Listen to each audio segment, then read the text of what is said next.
All right, when we finished up last time, what we had done was we made the drop down disappear.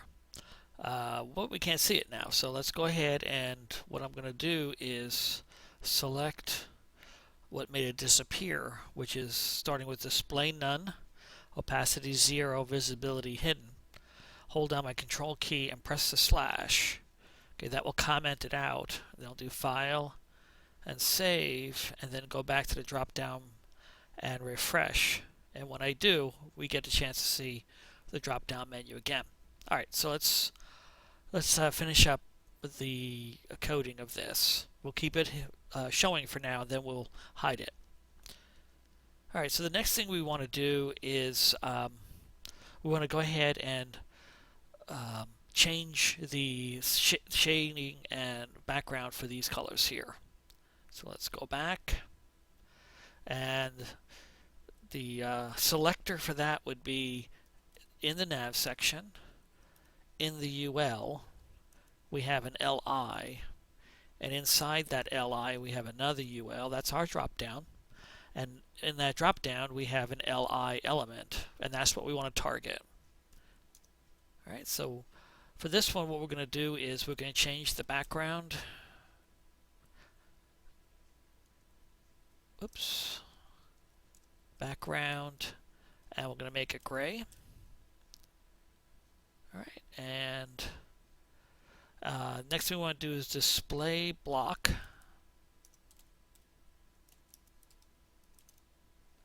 All right, and let's do file and save and see what we've done. And refresh. Great. I don't know. It'll make it stand out, so let's go ahead and leave it that way. All right, so the next thing we want to do is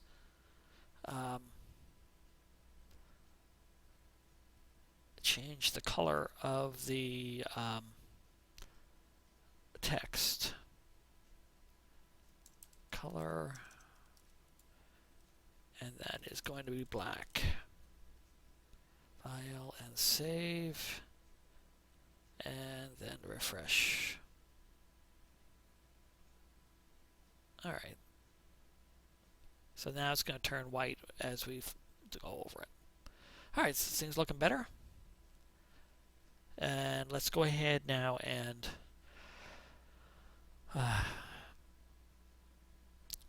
turn it on. So let's go ahead and we're going to do nav, UL, LI, UL, LI. And now we're going to use a pseudo class called hover. So we'll do colon and hover. It's important that there's no space between LI, colon, and hover.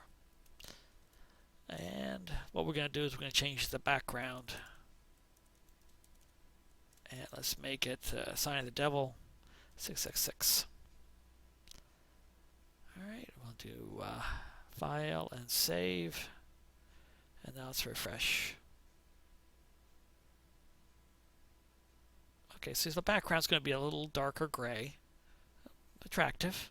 And then the thing's going to turn white.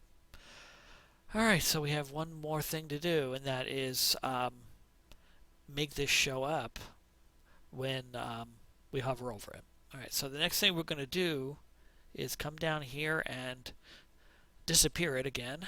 So let's go ahead and get rid of this and get rid of this.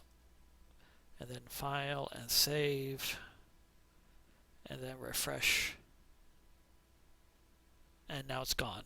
Alright, it's perfect. So now we have our last piece of code. We want to make it appear again.